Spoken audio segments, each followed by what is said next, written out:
Welcome to Talking Grit, a Detroit Lions podcast. Powered by the Monroe County Reporters. Here are your hosts, Jason Harwood and Jacob Litton. All right, welcome to another episode of Talking Grit. I am Jason Harwood, hosting this shenanigans that we have going on today. Jacob Litton is down there. We have a guest, Brian, for Passy Time. It's the second time being on the show. We like you if you come on more than once. So glad to have you back, Brian. How you doing? Thanks for having me, guys. You guys got to check out his podcast, Passing Time. They're on YouTube. They, do some shorts on there. Check them out. They're fun guys, and Brian knows his stuff, so that's why we like having him on the show. Appreciate it. Yep. So it is 9:15. If you're watching us live, we're a little bit late. Normally, I like to blame those things on Jacob. Today was totally my fault because I wanted to catch the end of the Michigan game. It was a pretty good basketball game. Michigan was losing almost the whole game and came back at the end to win. So 3-5. So go blue. Go blue. This also just proves the only reason you're owning up to it is because Brian witnessed that you were the one that was late. Usually you blame me when it's not my fault because, they just got to take your word for it. But now you can't do that because Brian's here. So, yes. All right. Well, I was paying Brian's attention all the way too. across the state. I'm not that scared of him. Yeah. But I didn't delay it past the Pistons game, or we wouldn't be doing this till about 11:30 at night. But the Pistons are playing right now against Denver, so we'll keep an eye on that. We got Lions things to discuss and some NFL, the award shows, some Pro Bowl shenanigans, coaching stuff. We're going to talk about it all here. But I want to, before we talk about the Mike Kafka stuff, because that's obviously the big story that's happened since our last show, I haven't talked to you, Brian, about Drew Petzing. So I know the Kafka thing maybe changes your thought process, so we could talk about it there in the Kafka thing. But your initial thoughts on Petzing and where you're at right now? Well, initially I was pretty underwhelmed. I was like, who do we bring in? I mean, he was never even on my radar. And then hearing that, the Lions are hiring Drew Petzing from Arizona, and I was like, I don't think Arizona was all that great this year. Why are we bringing him in?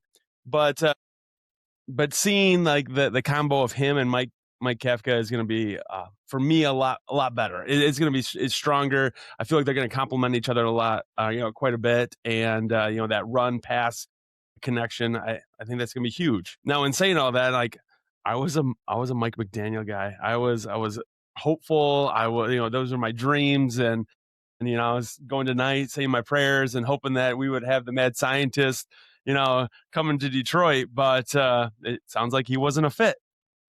Yeah, for whatever reason, we won't know the backstory on that. Right. Jacob, I think you and I maybe talked about this. So Mike McDaniel, took the job with, I almost said San Diego. I almost said it, but I'm going to say Los Angeles Chargers. You keep doing that. I know. I'm old and I think of those things. So Mike McDaniel took that job, and then it came out that he was still going to interview for the Buffalo job. And I just want to know, Jacob, what do you think the general Lions fan would have thought had that story come out in that same order? For say we hired him, Mike McDaniel, we make Brian happy, his prayers have been answered, but then this other shoe drop. So what do you think the reaction would have been, Jacob? It still would have been, like the Ben Johnson, like the traitor stuff. Like, how could you? Like, he's not even in the building. He doesn't have he's staying in a hotel in Detroit. He doesn't even have a house or apartment yet. And they're still going to be, how could he even do this to us? And, just outrageous. I thought that was funny, though, because your theory about the warm weather, you were like, it doesn't, I think maybe it has something to do with the warm weather. It's like the irony if he actually goes to Buffalo, then the warm weather theory is out the window. But yeah, you're right. I mean, they already complained enough about not going after McDaniel because he was still on the board. So that would have just made things worse had he, quote unquote, signed or agreed to become the offensive coordinator, and then he still looks elsewhere. I also thought it was weird that, he had that, but then Brian Flores also had okay, yeah, he's going to sign the contract, but he's still going to, if he doesn't get this job as the Steelers head coach, then he's going to come back with the Vikings. That was weird, for that to happen with two different coaches in the same cycle. Right? I mean, it's not typically the way things work. It's not what you hear. I mean, I don't know if that's typically the way it works behind the scenes, but that's just not what you hear, right? Yeah. How would you have reacted, Brian, if the Lions hired McDaniel and then he's still interviewed elsewhere? Would he It still makes you been feel your like guy? Frank Ragnow's coming out of retirement, and then 2 days later he gets hurt. You know, so Yeah. Yep. Pull the rug out from underneath you. All right, Jacob. I want to get your thoughts on Kafka coming here. Just your initial thoughts when you saw the news came down, just how you felt. When we talked about Kafka just in the OC role, right? It was like, I don't know. Obviously, he's got the experience. He was the interim head coach for New York. I didn't really love him as the offensive coordinator. And then, now we get Drew Petzing, which obviously, like Brian already said, and I think we all kind of felt a little underwhelmed about it. But now it's almost like, and he's just like a untitled offensive assistant right now, right? We don't even know for sure what his job title is going to be. But Drew Petzing specialized in the run game. Now you've got Kafka specializing in the pass game. So it's like the whole yin and yang kind of thing. I'm okay with it. It's going to be interesting to see, does he take, David Shaw's place? Is Scotty Montgomery going to leave and he's got to slide in one of these places? There's still more dominoes to fall here. I thought it was weird that he's just untitled offensive assistant for now. But, somebody with leadership, somebody with playing experience also, and somebody who's right on the cusp of being a head coach. And, you got to think maybe he's only going to be here for a year or so. He's probably just waiting out, he doesn't want to go to Cleveland, right? If that's your option, like, let's go to Cleveland right now or Arizona and have to play the Seahawks and the 49ers and the Rams. Like, no, I'll just go over here with the Lions for another year. I'm okay with it. I actually like the idea. I like that he adds another dimension to the team and I guess takes a little bit of the heat off Drew Petzing. It just makes the staff stronger, right? So I'm on board with it. Yeah, that's what I thought too. I was like, okay. I think the role not being established is probably just we're going to wait to see how our coaching staff finalizes, and then we'll give him his role. Because if Scotty leaves, he might get the assistant head coach role, like just get the title in there. So they're probably just don't want to play the gymnastics of like, okay, you're passing game coordinator, supervisor because David Shaw is still on the staff. Probably just want to wait, and then because they didn't even announce Drew Petzing until yesterday officially. Like that didn't come down. So Lions tend to not go, too fast with this. They make sure everything is done so they don't have a Frank Ragnow situation, right? Where we're gonna get your hopes up and then all of a sudden it's dashed, right? You generally Lions are pretty slow, in announcing these moves. I'm happy about Kafka coming here. I think that eases a lot of my tensions or my thoughts about Petzing coming here. We got Kafka could come in. He's obviously called plays just like Petzing. So we even might have, if Petzing doesn't work out, instead of going to Campbell, it could go to Kafka, right? So we might have like double protections against Campbell having to step into that role again. So that's my initial thought of how happy I am. I'm also, I look at what Kafka did to us when we played the Giants and like pulled all the tricks out of the bag. And I don't like to be a team that's all doing trick plays all the time, but I like that threat of that being there. So that I am excited about that. I was just surprised because, I mean, yes, the Browns are still there and the Cardinals are still there, but the Eagles are technically still there and the Bills are technically still there. I mean, there is a lot of OC positions still available that might be tempting for a guy like Mike, and being able to pull him in before those rosters or those staffing spots get filled is huge for us. Yeah. What if a same situation that we just talked about with Mike McDaniel, he's not the OC, so getting an OC might be considered an upgrade. I don't know if if the Lions have to release him from the, their contract. I'm not sure how, the behind the scenes stuff is, but we could have a situation where, he's maybe wanted on, Buffalo, but I don't know if he'd want to go to Buffalo because Joe Brady might be still calling the plays there. I'm not really sure. I do want to talk about the Buffalo coaching situation because I think that's really weird. But before we get there, what do you think, Brian? What do you think about Drew Petzing? Do you think Drew Petzing puts something on his radar? Like, okay, I really, like we're talking about competition on the football field. This is definitely competition in the coaching room. So what do you think how Drew Petzing would take this? I don't know. From what I hear, and I don't know Drew Petzing all that much other than the research that I've been doing, it sounds like he's a collaborative guy, a funny guy. He's able to, I mean, he's going to be the offensive line / running game is where his forte is, and I mean he's going to lean on that. I'm hoping he sees bringing in a guy like Mike Kafka could help him learn and grow and get better. And ultimately, he wants to be a head coach, or maybe he wants to stay as the Lions OC for a longer period of time. And that might be one of the reasons that he was more appealing to the Lions versus a guy like Mike McDaniel, or even a guy like Mike Kafka, who might have some bigger head coaching aspirations. So having both those guys might help us in the long run, that long term, because we might be able to hang on to a Drew Petzing for a couple, if not 3 years, and Mike Kafka might be a one and done kind of guy too. So, what do you think, Jacob? Well, I think the only concern is that, let's say, Scotty stays. You've already got Hank Fraley. We don't know about David Shaw for sure, but that definitely strengthens the staff. But you also have to wonder at the same time, is this one of those situations where you have like too many chiefs? Like too many people that have an opinion about things, the way things are going. Not that I think that the Lions traditionally, we've been doing a pretty good job of that, but that's the only concern that I have, is that if there's too many differing opinions in the room, obviously Dan Campbell is going to be, the ruler, but that's my only concern, is that maybe too many people, too many high up people with, because if you get Kafka in here, you've got Petzing in here, Scotty Montgomery. These are all, well, David Shaw's already got head coaching experience, but these are all potential offensive coordinators or head coaches, Hank Fraley as well. Like, these could all be higher up coaches within the next couple of years. You hope that the staff works together and that, you just have the strong staff and that the offense meshes, but that's my only concern, is that maybe too many Chiefs, not enough Indians. Yeah. I haven't really thought Native about Americans, that. Jacob. Native Americans. Native Americans, so I'm allowed to say that, Brian. Guardians, Jacob. I love it. I haven't really thought about that, Jacob. That's a good point. I think ideally, I'm pretty sure you're going to vet this out in the interview process, whether you guys going to be collaborative or, you're hoping to vet that out, right? I mean, it's hard until you work exactly with someone or have prior experience with how a guy acts in a room. But yeah, that's a good thought. And everyone wants to put good tape out there. And, this is where I put my stamp on this offense, because if you're Petzing, you already interviewed for a head coach, last year.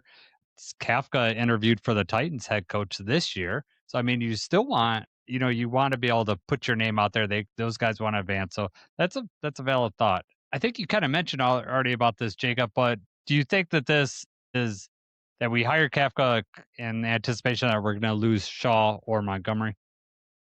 It seems weird to do that, like just in anticipation, but also welcoming them back with open arms.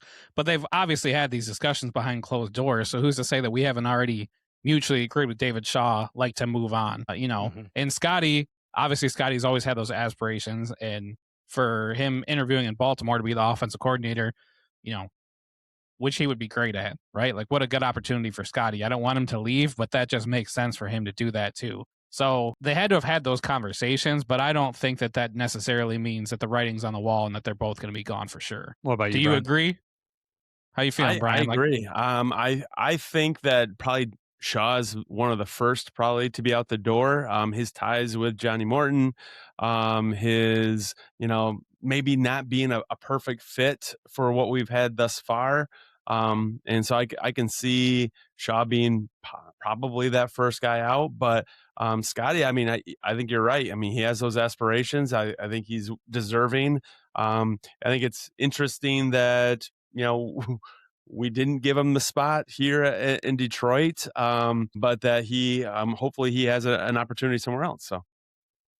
Yeah, I think it's interesting that he didn't get the spot. We don't even know if he interviewed, really. I mean, they didn't announce that. We know that Shaw interviewed, but they never announced if Montgomery interviewed at all. So I think, I mean, Scotty's got head coach written all over, his demeanor. So it wouldn't surprise me for him to jump up there. But, getting a coordinator position is probably going to be the best, chance for him to move up to that. And, working with Lamar Jackson, Derrick Henry, that's pretty good offense to move over to. Get a couple good. Well, I don't know if Lively's come back, but you got Andrews over there. Real quick before we move on here, WMW2, he's always listening to us, and we appreciate that. So the Lions scored getting Kafka. It's a question how they assemble and if they all jive going into the season. Just kind of like what you guys said. We don't know how that's going to work. We didn't know how Morton was going to work. I think we had a lot of confidence going into the year. It was just going to keep on moving. I am really happy that we've gone outside of our own coaching tree to get these guys, though, to get those different voices in the room. I really think that is going to be useful for us, to grow and develop and, come up with some plays and some maybe concepts that kind of outside the box of what our thinking was last year. I think last year we had the thought, well, we had a good thing, let's keep it going. We realized that, we're going to need some different voices in the room. What do you think about that, Jacob? Absolutely. We, had the mindset last year of like, let's just get this continuity. We're going to move Shep into defensive coordinator. We're going to bring Morton back. If it's not broke, don't fix it. We're going to keep the ball rolling here. And it kind of just collapsed on us. There were way more growing pains than we anticipated. Obviously, injuries played a part in that too. But yeah, no, I 100% agree. I like bringing in outside voices, just seeing things differently, right? Like if everybody in the room sees the same thing, that's what we're trying. It's not working. Sometimes it takes an outsider, a fresh set of eyes to be like, this is what I think could make things better. This is a different way to look at it. With Petzing, I definitely want to get back to the running game, and I'm sure you're in that same boat, Brian, with me on that. Yeah, but even with Petzing and wanting to get back to the run game, we got some holes we're going to need to fix and fill before that is even possible. So there's going to be a lot of dominoes to fall before we start getting into season. Yes, 100%. But I think this signals that the Lions are going to get back to that. The hiring of Petzing and put in there, we're going to focus on the run game, and they know to do that. We cannot take the offensive position lightly. We're going to have to spend some money, put some talent there, whether that's some veteran talent or getting trade market. We saw what the Bears did in the trade market last year. That's an option. So a lot of things to develop here coming up in March when the season starts, or the off season starts for us. Real quick before we move on, I want to talk Kafka. If you're listening and you don't know, he comes from Andy Reid. He started under coaching underneath him. He started as quarterbacks coach and then did that for a couple of years. Then got up to passing game coordinator, moved over, got the offensive coordinator job under Daboll, and eventually moved up to assistant head coach and then interim head coach when Daboll was fired midseason. So getting the interim head coach tells me that he had the respect of that team. You don't move into interim head coaching unless the team's going to follow you. I mean, I'm sure that they start polling, they know what's going on in that locker room. They're going to talk to veteran leadership, who's the best guy to follow. So that's a good sign. And I like having another head coach-esque player, a coach on the sidelines. I always think that's good to have a coach that's seen the whole thing and look at like the team as a whole, as opposed to just the offense or just the defense. He's going to understand time management. I like all that stuff. So I'm encouraged by all that. Just like Dan Campbell, right? I mean, Dan Campbell got the interim spot, I believe, in Miami, correct? Yep. Yes. Same sort of situation. Yep. And then he did assistant head coach under Sean Payton. And, that's all, learned a lot of how he wants to run a game from Parcells and Payton, those two guys. So excited to see how this is going to shape up. We really, it's going to be a while before we know, though. It's going to be a while because even when the season starts, we're not going to know. I have a question for you guys, though. So we have all these moves that we're seeing on the offensive side of the ball. Kelvin Shepard, do we see a vet come in the coaching staff in order to help support Kelvin Shepard? I want it. That's what I want. And I think we should. And I don't know why we didn't do that last year, to be honest with you. It seems like a big miss on our part. You think we're reliant a little bit too much on Casey Rogers, coming in with some of that experience, that vet coach that could have helped support him, but I don't know what happened there.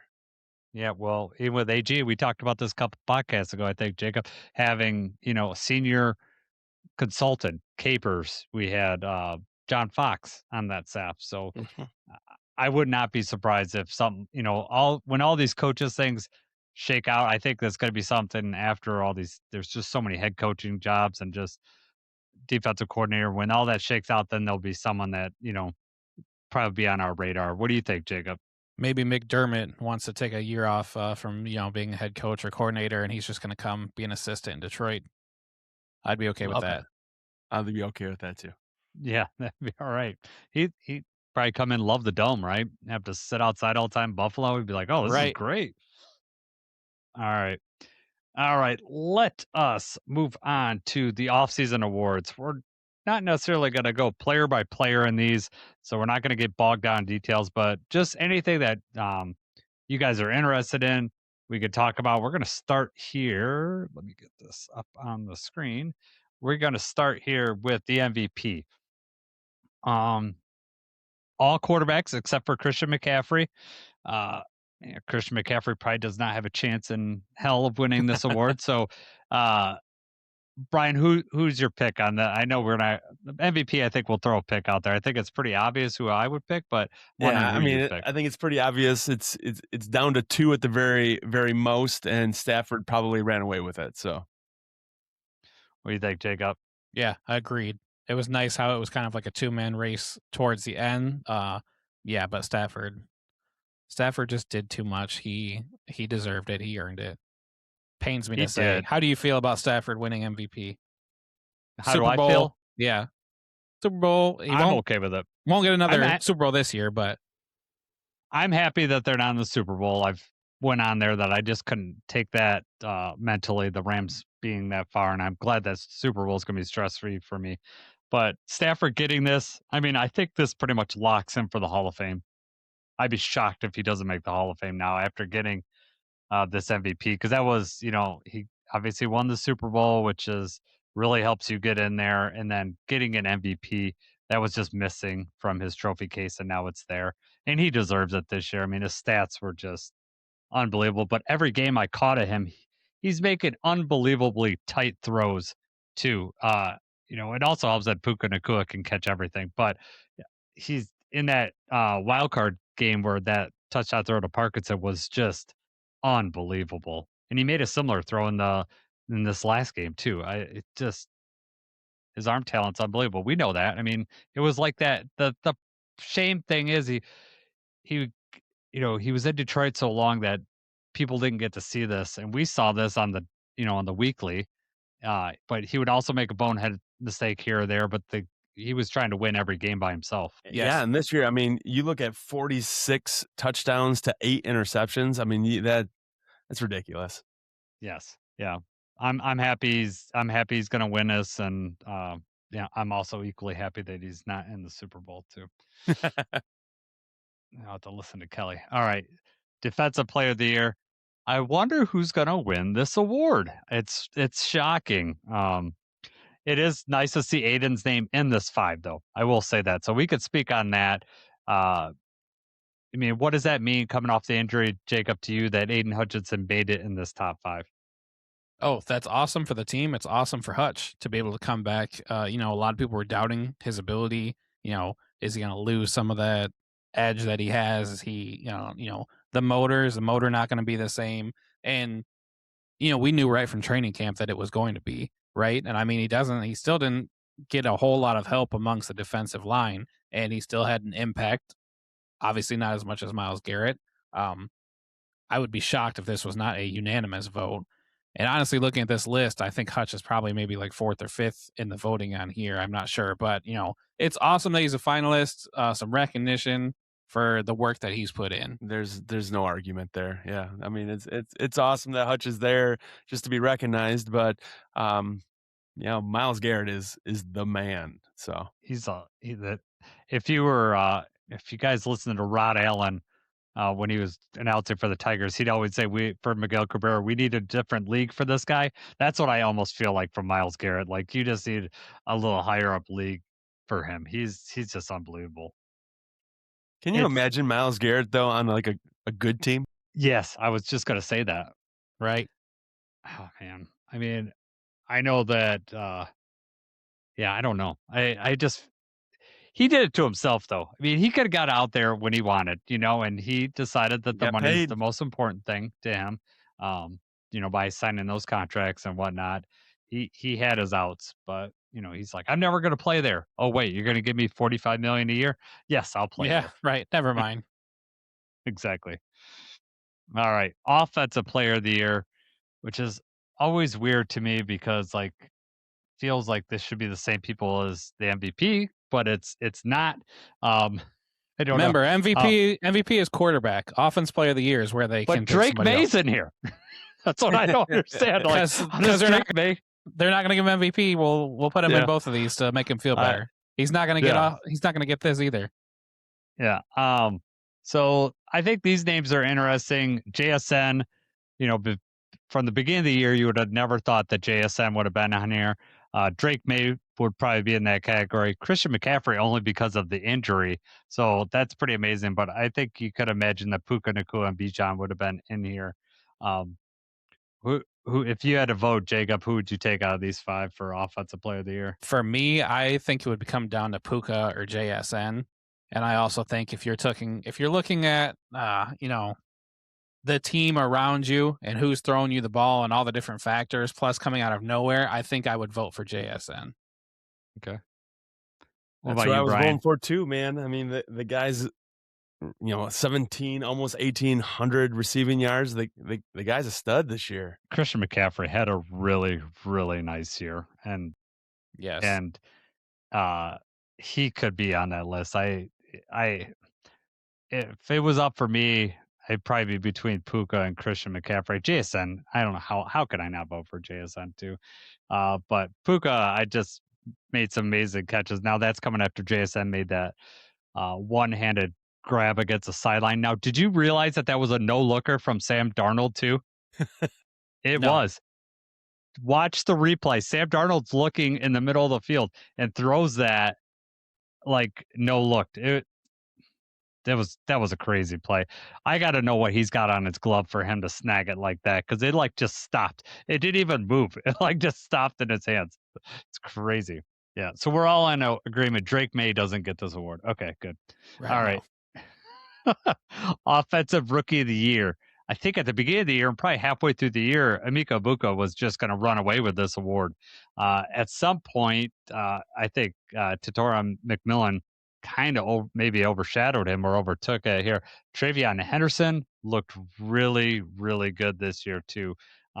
Any thoughts on this, Brian? I was the Tet McMillan guy, so I mean, most of any NFL rookie receiver in 2025 and set up a Panthers franchise record in receiving. I think it's his. Yep. What about you, Jacob?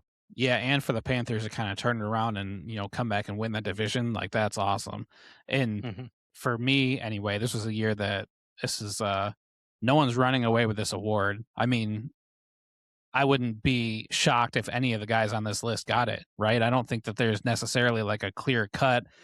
I think probably McMillan or Henderson would be above anybody else on here, but if I had to vote for this one, I would also go with McMillan. Yeah. I think Henderson's just overshadowed a bit by Rashad Stevenson, and I think that takes away a little bit of his shimmer and shines. Yeah, and that's a good point. Tyler Shough looked good too, and Saints played better this year than I expected them to. So it might be that division they're playing in, but they needed some help down in New Orleans because they're in cap hell and they're stuck there. So maybe they got something in their quarterback. We'll see.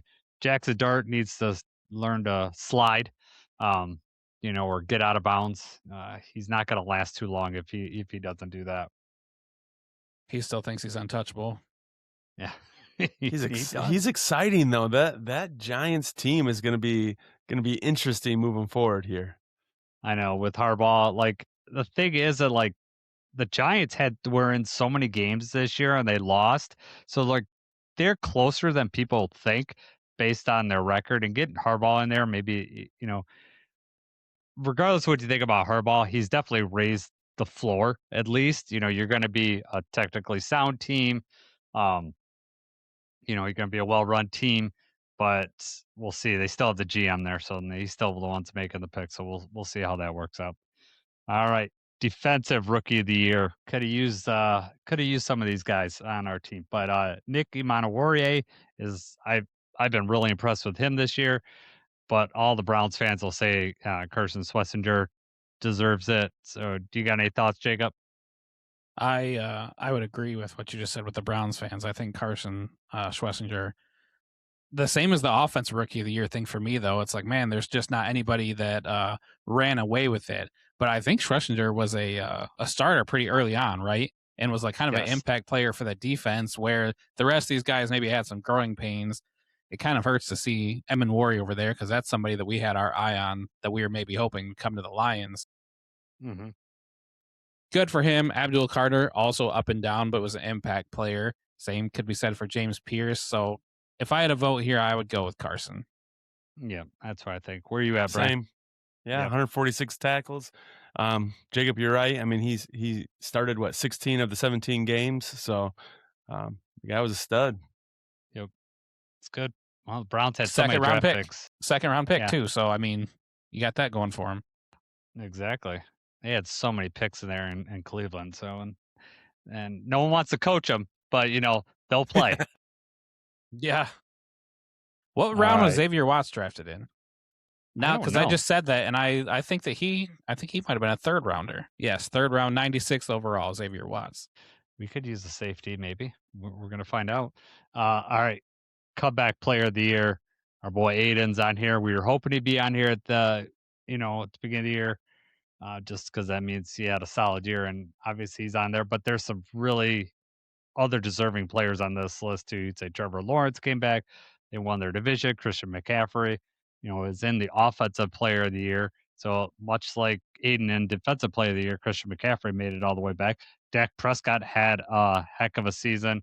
And then Stephon Diggs is up there. I think he's definitely running fifth in this list, and his off the field stuff might just eliminate any votes that he had going for him. So Brian, do you think Aiden walks away with this, or do you think it's going to go to someone else on the list? This is the one where Christian gets it and runs away with it. So, I mean, the guy played all 17 games. I mean, he was a weapon in the passing and running game. I mean, he was vital. I mean, the guy he's up for MVP. I mean, he's not a quarterback, but this is probably the one that they're going to give it to him. I think so. What do you think, Jacob? Yep, 100% agree. I don't know. This is another one that I kind of feel like should be unanimous. Like, I could see Trevor Lawrence, Dak. I could see, obviously, being impartial, Hutch maybe getting a vote, but not. I mean, McCaffrey was on another level. He played in 4 games last year, right? To be able to come back and play like he did and lead the 49ers like he did, he deserves this one. I'd say especially at the running back position too. Like, it seems, he's had injuries throughout his career, but when he had the injury that he had last year, I thought, oh man, he's not going to be explosive anymore. You're going to see degradation. No, he came back stronger. So pretty amazing. We'll see if he breaks down next year, but. Well, yeah, because he was a top 10 running back and a top 10 receiver this year. So might have been top 5 receiver. Like, crazy work. I know. Yep. All right. Coach of the Year. I think this is interesting. Boom. Our old friend Ben Johnson's on there. You got Liam Cohen. Duval. Can't believe he's on there. I didn't think there was any chance. We made fun of him so much. I know. Did you like it? Yeah. Have you been practicing that? I'm just so much of a douche that it just comes out natural like that. I believe that. Oh, man. Mike McDonald, Seattle Seahawks. You got Kyle Shanahan for the 49ers and Vrabel.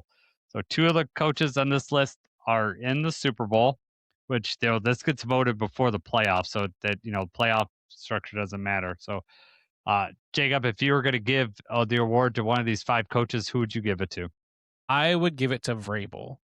Being able to turn around the Patriots right away the way that he did. Very impressive. Obviously, like you said, they voted before. They don't know that they're going to the Super Bowl, but just the fact, that he did what he did with them in 1 year, in my opinion, just outweighs anybody else. Liam Cohen, also impressive. Ben Johnson, kind of impressive that they, won all those close games. And, I definitely think Vrabel should win this, though. Wow. Where are you at, Brian? Same. I mean, I'm a Vrabel guy too. I love that guy. And the way he was able to, what were they 3-14 last year or for the last 2 seasons, and then now a Super Bowl appearance. I mean, the guy flipped it, and he did so quickly. So, Yeah. and not to say that the other guys aren't deserving. I mean, even Kyle Shanahan dealt with, like, how many injuries did that guy have to deal with and still be able to make it, in the divisional round. So True, but then they didn't care for Dan Campbell when that happened with us. That's- They, Right. voters didn't give us any love. Yeah, that's what I was going to say. We went 15-2 with, I would say, equal amount of defensive injuries that we suffered last year. Hutch and Aleem going down is pretty equal to what they had, and we won our division, won the conference. Yeah, so that throws Kyle Shanahan out for me, just because if he gets it, then I'm going to be really, really, really upset. I'm going to be more in the Mike McDonald category, just of how the vote's going to go down. You started the year with Sam Darnold as your quarterback. You're looking in the division. You had the Rams on top. We saw, and the 49ers are up there. That was a tough division, and for them to come and win that division, be the number 1 seed. Not only was their offense good, and then Sam Darnold come in, their defense was really, really good throughout the whole season. So I lean more for Mike McDonald. Vrabel, you could argue that schedule was a little easier, I guess, if you're going to count against it. But what they both did is amazing this year. I would have never predicted a Seattle and New England Super Bowl. I wonder what the odds on that Super Bowl pick before the year. It had to be a very long shot. That would have been amazing. And no, I'm not voting for Ben Johnson.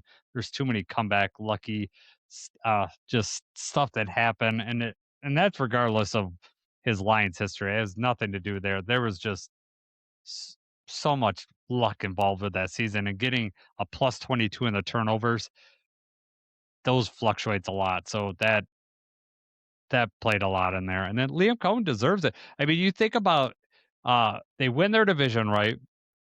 And they did without Travis Hunter most of this year, right? I mean, their number 2 pick is injured, and that was going to be their big playmaker on both offense and defense. So that surprised the heck out of me that he did that. But yeah, if I'm voting, Mike McDonald's my guy. All right. We don't have to really get into too much assistant coach of the year. The only thing I have thoughts on here, Josh McDaniels is an idiot. I don't like him. And Brian Flores needs to just get out of our division. Why couldn't he get the Steelers job? That really upsets me. That made a lot of sense, right? He should have. And then the Steelers go, how do you think Steelers fans probably feel when they almost had Brian Flores and now they get Mike McCarthy? Like, oh, man, they've got to be mad. I know. Going from Tomlin to McCarthy just would be so uninspiring. Yeah, and then the whole report are like, it may bring Aaron Rodgers back.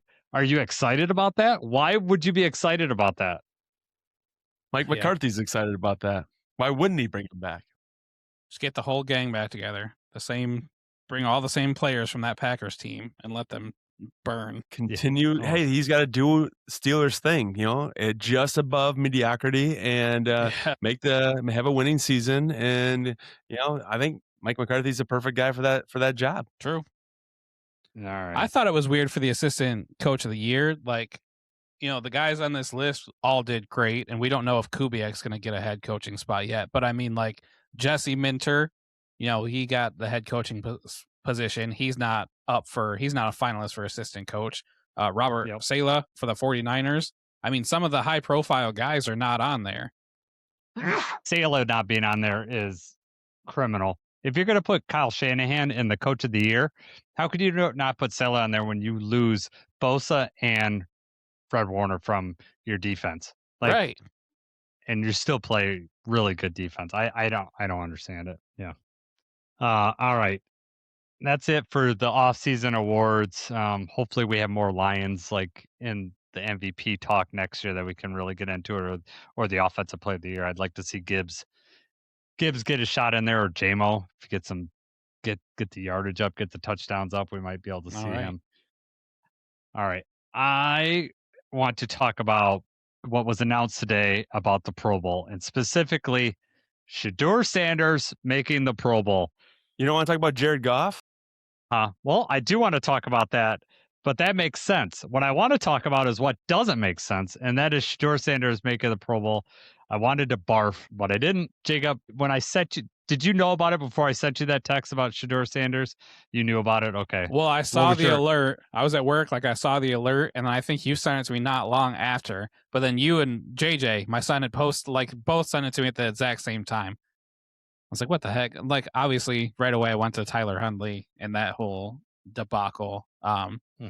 And then, when I had a minute, tried to do some more research and try to see if I could find out, did Trevor Lawrence turn it down, or how many people had to go through this list before they gave to Shador. And none of that is public, right? You have as of right now, I don't think that there's any reasoning. You don't have anybody confirmed to turn it down.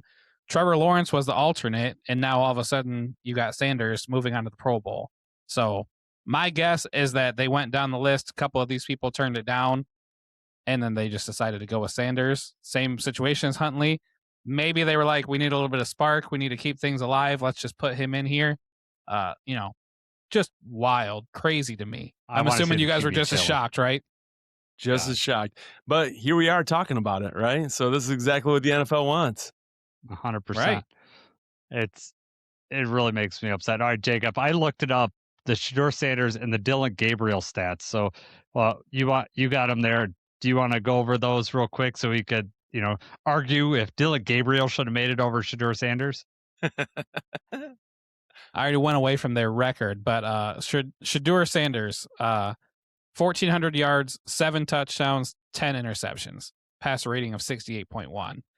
Dylan Gabriel, 937 yards, also 7 touchdowns, 2 interceptions, rating of 80.8. And I think Dylan Gabriel, I want to say off the top of my head that he went 1-5 maybe, and then Shador Sanders went 3-4. 3-4, yep. So and that is the Pro Bowl worthy quarterback, 3-4, more interceptions than touchdowns. Rookie, it's weird because teams all throughout the draft, the teams didn't want him. There was the uproar. The NFL, the owners are talking. They just don't want Sanders on a team. And, you have Mel Kiper getting on there all fiery and everything like that. And this guy's a round 1 talent. It's nobody wanted him. The Browns get him. They don't play him during training camp. There's that whole thing. And then all of a sudden it's they gave Dylan Gabriel just a quick chance there. And then they move on to Shador, who didn't do anything to keep the job, right? What did he really do where you're okay, yes, this is the quarterback of the future here. Didn't really do anything.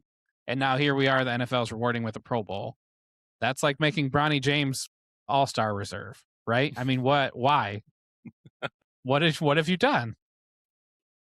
That's why people don't take the Pro Bowl seriously. And I think 100%. If the league is trying to make it, they're trying to make it flashier, they're trying to make it more interesting, they're going to put Shador in there. You've done the opposite. You've made it even more of a mockery, right? They don't take it seriously as it is.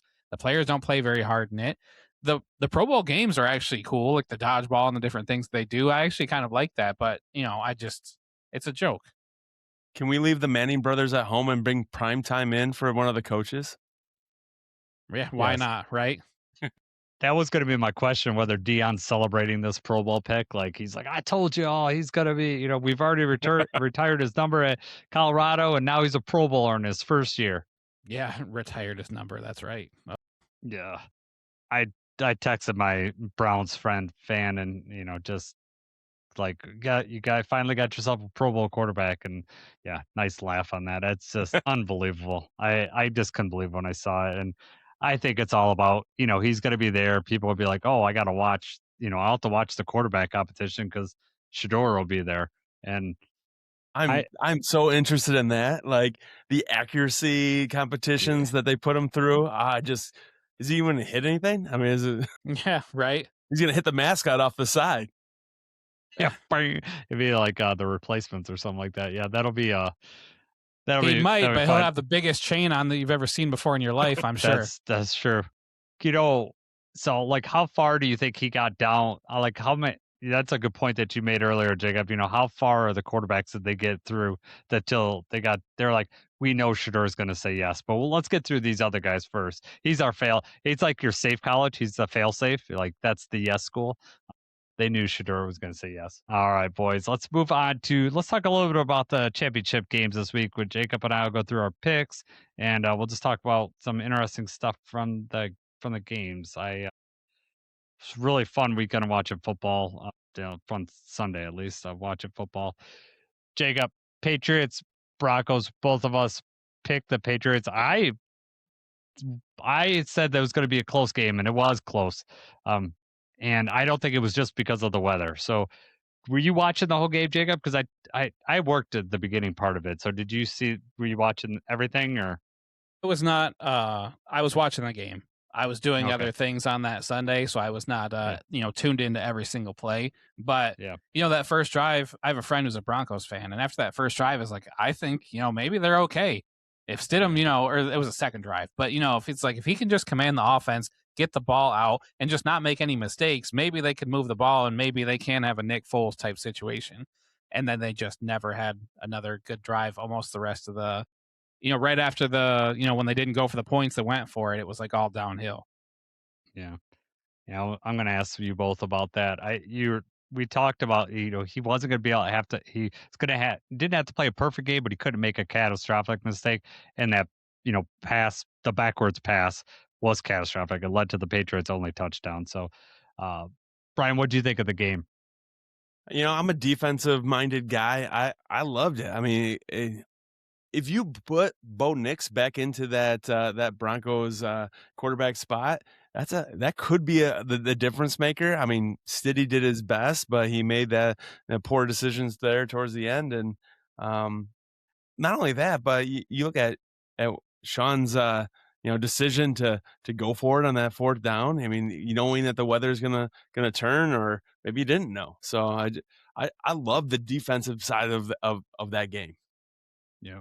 What'd you think, Jacob? I don't know if you were watching at the point where he went for it on fourth down, 4th and 1, easily makeable field goal. They were up 7-0 at that point. Would have went up 10-0. Um, we've had the whole Dan Campbell discussion about going for it on fourth down.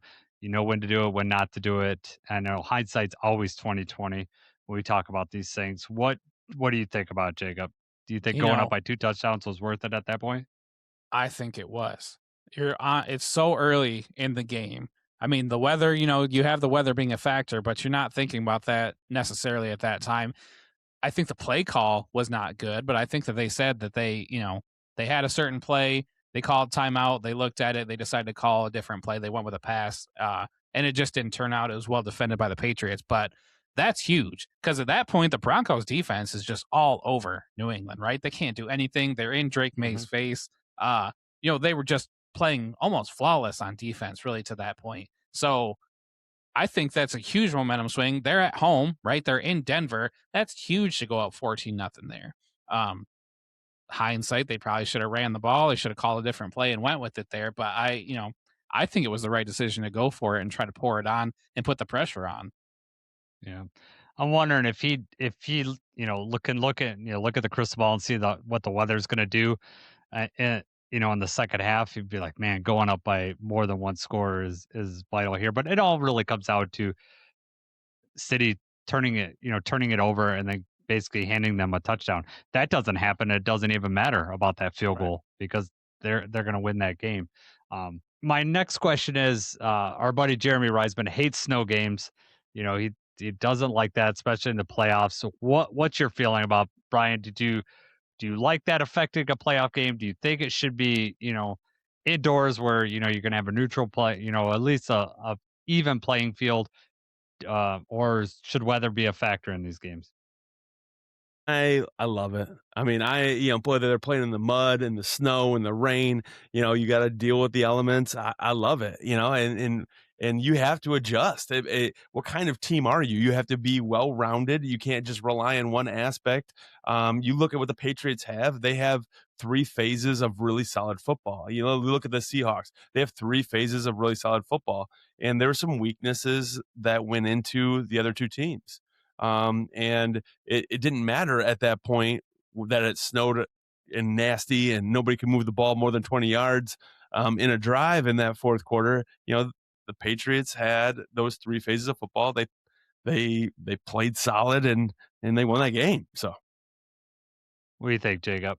You like Yeah, weather being a factor? We've talked about this before. I'm the opposite. I want our best to beat you at your best. I want the best football possible, and you just don't get that when there's that type of weather. I'm all for some of these games that are later in the year. I don't mind seeing like the wind or like the snow and the different things like that. I just think when it comes to the playoffs, this is a 10-7 game. If you're inside of a dome, maybe it's still a 10-7 game, but it looks way different, right? The quality of football is better. I absolutely, I can't imagine the Super Bowl being, in that type of weather like that. And then that's determining whoever's the champion based on, weather. And, like Brian said, you do have to adjust, and it's not one way or the other. It's not like one team gets the snow, the other team doesn't. You're all playing in the same thing. Kind of like when they complain about Comerica Park.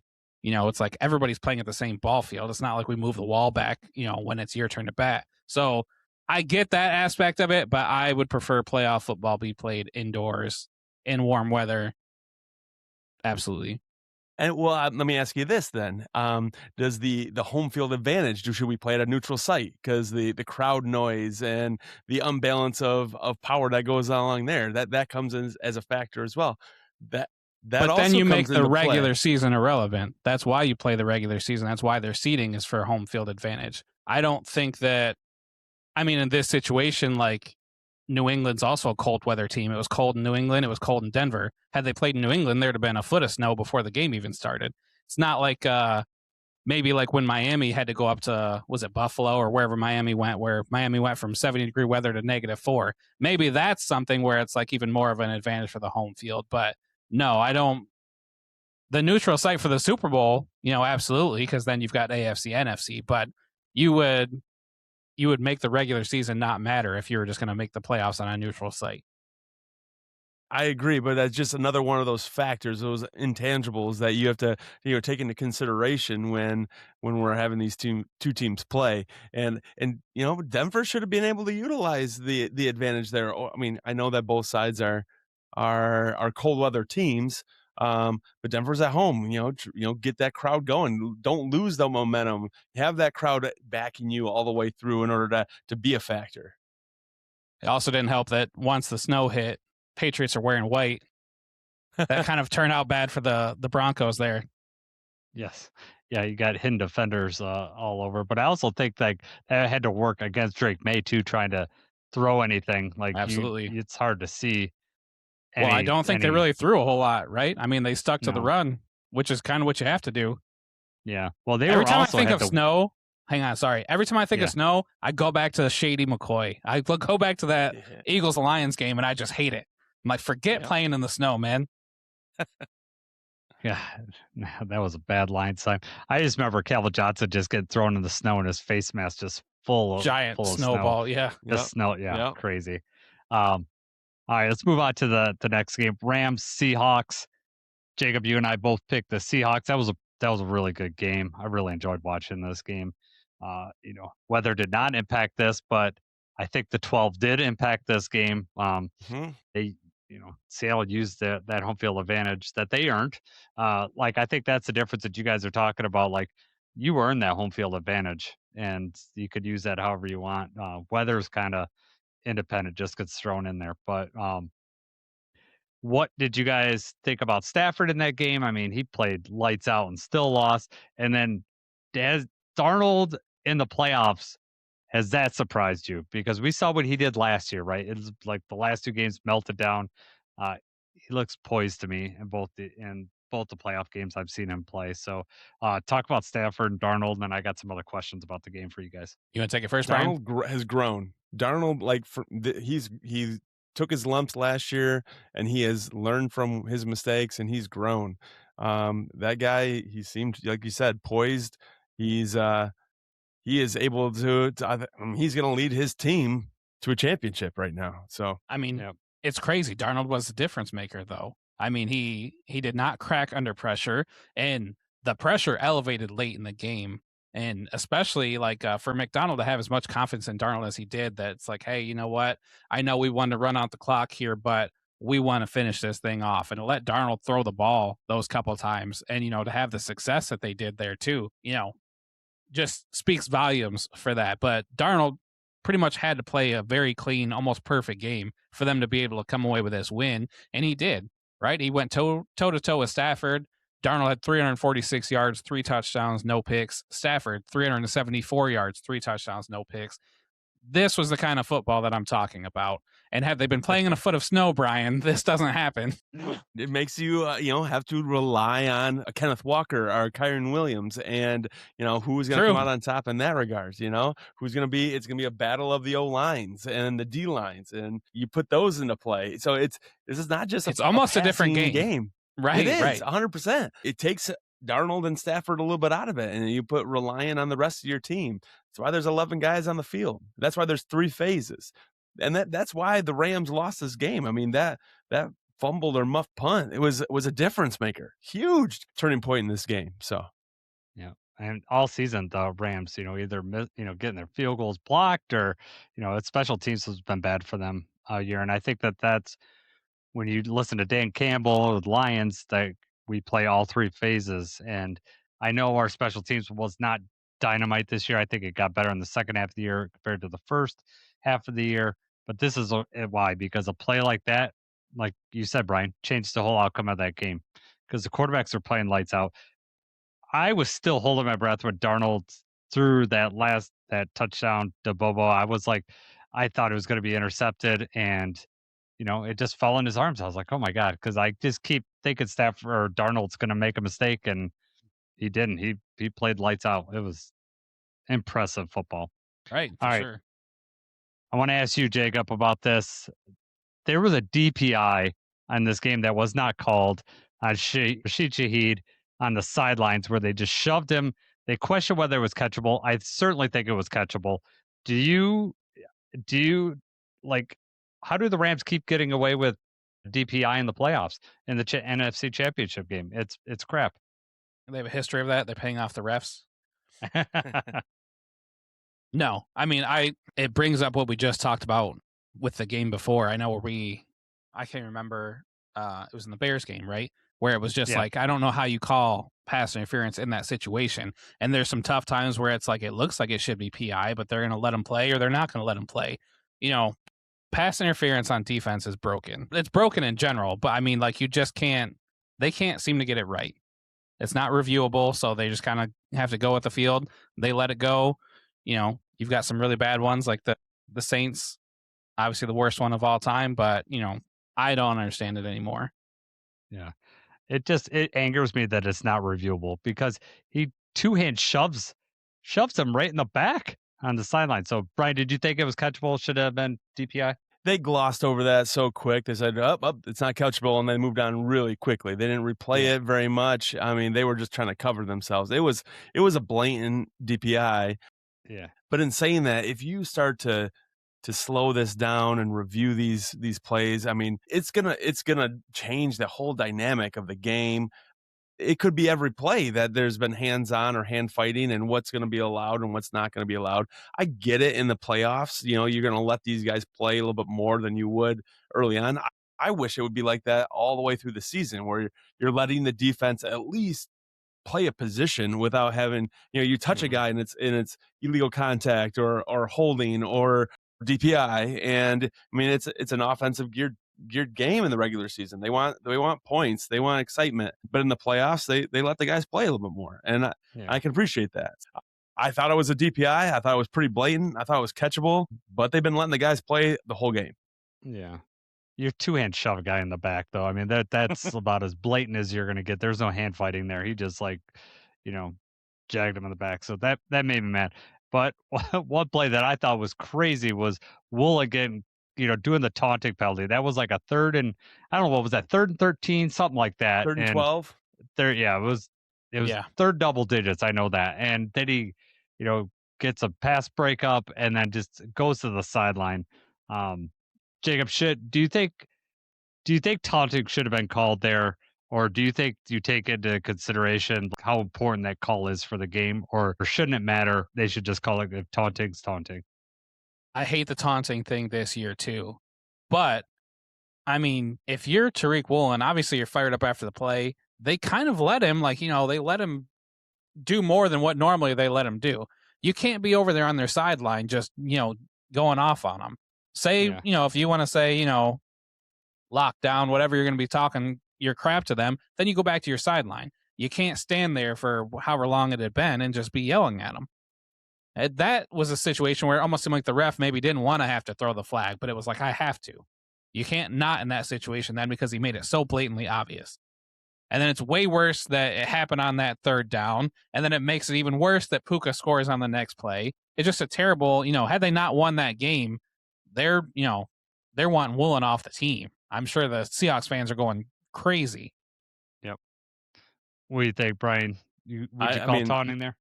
Yeah, he had to call. I mean, he was shuffling down the sidelines for like 15 yards. Yeah.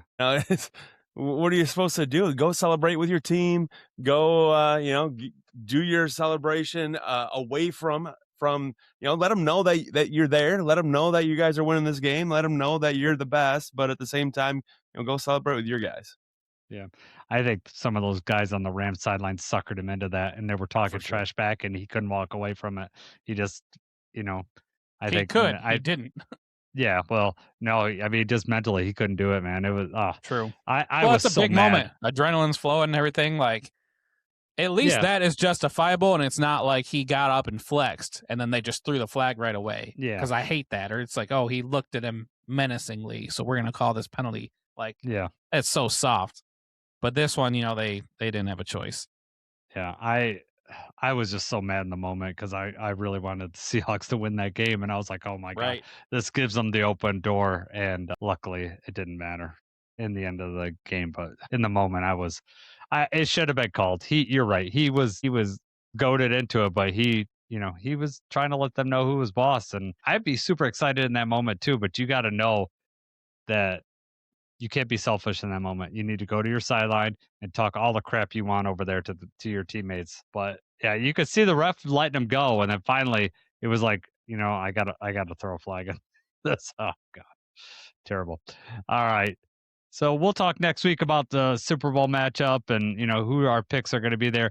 One thing before we leave, the Bill Belichick not getting into the Hall of Fame. I want to know your guys' opinion on that. So if you don't know, it came out today that Bill Belichick will not make it into the Hall of Fame on the first year that he's eligible on the ballot. He was required to get 80% of the votes, which means there's 50 people that vote. He had to get at least 40 votes. So it means over 10 people did not think that he deserved to be in the Hall of Fame, at least on this ballot. So, Brian, what's your thoughts on that?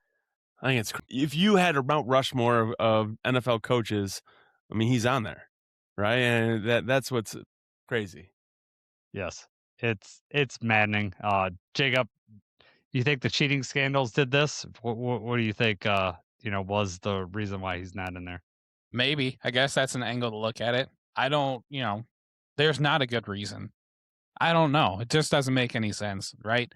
And I don't know exactly how this vote works, but I mean, I think it's a yes, no. It's not like, hey, I had to use my vote elsewhere, right? Like, this is not one of those limited things. You're just like, hey, is he in or out? And you need 40 out of 50 votes. Did it say how many he got or how many he fell short by? It did not say. It says that he didn't make it. So the thing is, 11 or more people did not vote for him this time. Right.